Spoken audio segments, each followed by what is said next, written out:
Hi everyone, Jess here from the Scrappy Sisters, and thanks for checking in again with the Secret Not Secret Kit Club telephone hop. So hopefully you were over at our channel again yesterday for my sister's telephone hop layout, and I just popped it very quickly at the front. I will link her layout in the description box down below, but it is literally the video that was released yesterday on this exact same channel. So I was noticing on Katie's that there was horizontal stripes happening on her layout. So that is the element that I was definitely going to include. So I am just dulling down this amazing wood grain that's in the background of this page. I love this wood grain. It is just stunning. And so I've just put some gesso across it. And then I am going to, big truck, and then I am going to splitter and splatter it with a bunch of different shades of red. So there's a few different reds and there's a few different greens. And then I'm also going to let that dry, and then I'm going to splatter it in gold. Letting it dry first, because when the Heidi Swap Colour Shine touches anything wet, it sort of bleeds a little bit, and that's okay if that's the look you're going for, but in this case I wanted clean splatters. So my page is all dry and ready to work with, and what I have done is I've taken a whole bunch of border stickers off a 12 by 12 sticker sheet from the Kaiser Craft Christmas collection, and none of these stickers were full, like, straight rectangles. They were all, so you can see that one is scalloped. They all had a bit of a fancy effect on them. So this one is the pine cones. It was literally cut out around each of the pine cones. So it was really bumpy and yes. So I decided that wasn't quite the look I was going for if I had have stuck those down straight onto the page. I really wanted the straight strips that look a bit more like border strips. So I stuck them all onto white cardstock, then I cut them out, and then I distressed each of the edges so they were rough and ragged along each of the edges. So as you can see, I have stuck down the start of my title. There is quite a lot more that's going to come to my title, and I'm just stucking my photo up on foam.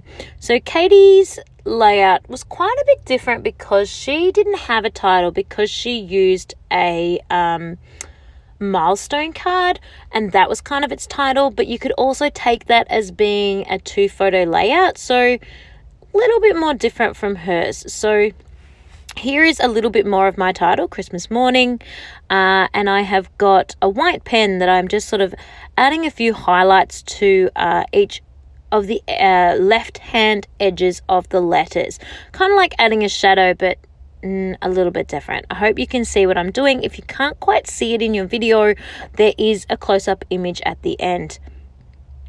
So I have done only the word Christmas so far, so hopefully you can see when you watch this the difference. Hopefully you can see the difference between the word Christmas and the word morning, because I just felt that the Christmas morning thickers in themselves were a really lovely match, but they were almost too perfect. And it was actually quite challenging to read it because the colour brown was very, very similar to the brown of the wood grain. And just by adding that little highlight, it really made the lettering pop that little bit more.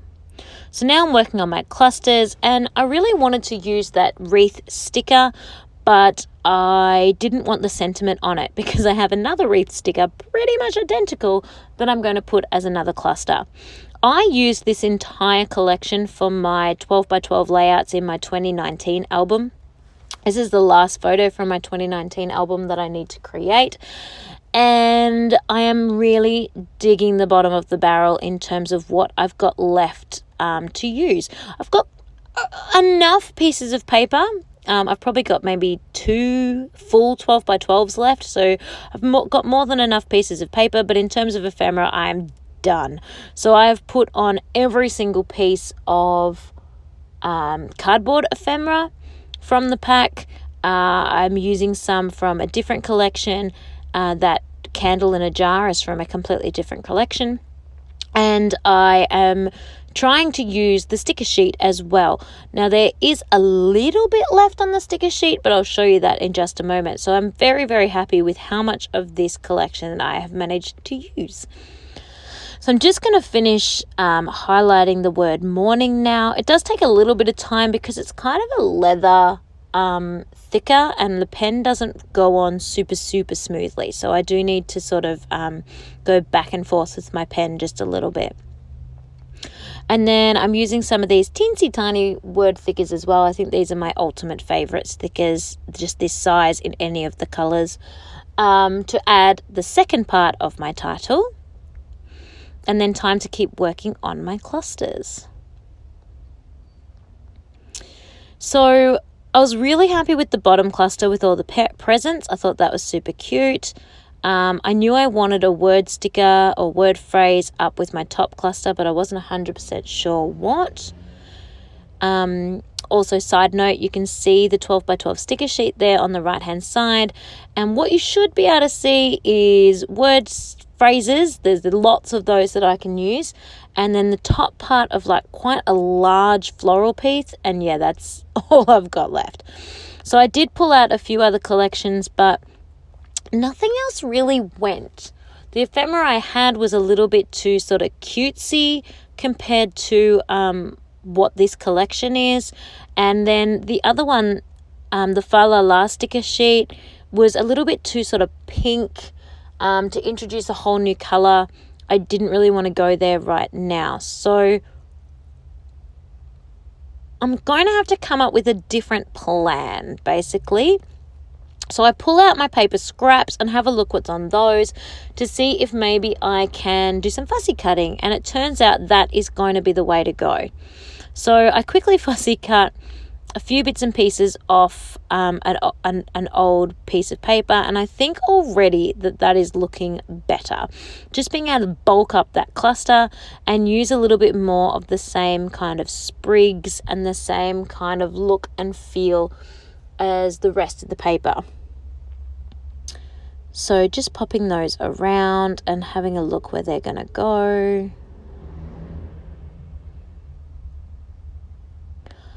And yes, I'm much happier with the look of this now, building up this cluster by having those sprigs there.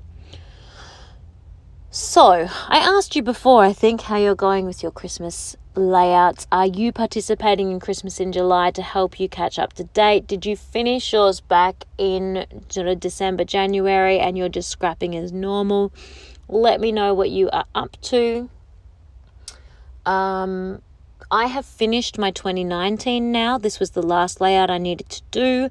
So I'm actually working on 2014 and back scrapping. I've never ever had to back scrap before, but I've run out of 12 by 12 layouts in my current time frame, so I am back scrapping. But I do desperately need to do my 2019 December daily. Haven't done that yet. So must use Christmas in July to get working on that. Must. Alright, so I popped on that piece of holly and then that other little teensy tiny little holly cherry things, and yeah, it looks so much better now having those to help bulk up that middle cluster, so I'm happy with that. Then I sort of decided I had a word phrase happening in the bottom cluster and in the top cluster. I really should do that in the middle cluster too, just have words everywhere, all the words, all the things. Use a little bit more of that wood grain with the Christmas blessings, and here we go. So I'm really happy with the way this is looking. So I'm going to pop on a few of these. I'll call them enamel dots, but they're not really. They almost look like rain. They're just beautiful. I've never used them before, and I think next time they will look better on a white background or a lighter background. Even when I put on these next ones in that center cluster, you can see the color is so much nicer on this white background. But I really like them, so I'll definitely be using them again. Please check the description box down below, because as I said, I've got Katie's video linked from yesterday.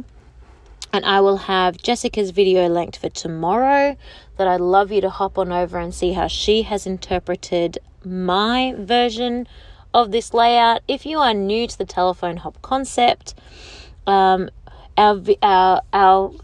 I don't know, telephone tree, our layout tree was started, and then it gets passed to the next person, and then they scrap lift it, and then they pass theirs to the next person, and they scrap lift it, and then they pass theirs to the next person. So you literally only see the person before you's layout. You don't see anyone else's until they go live on YouTube, which is really exciting.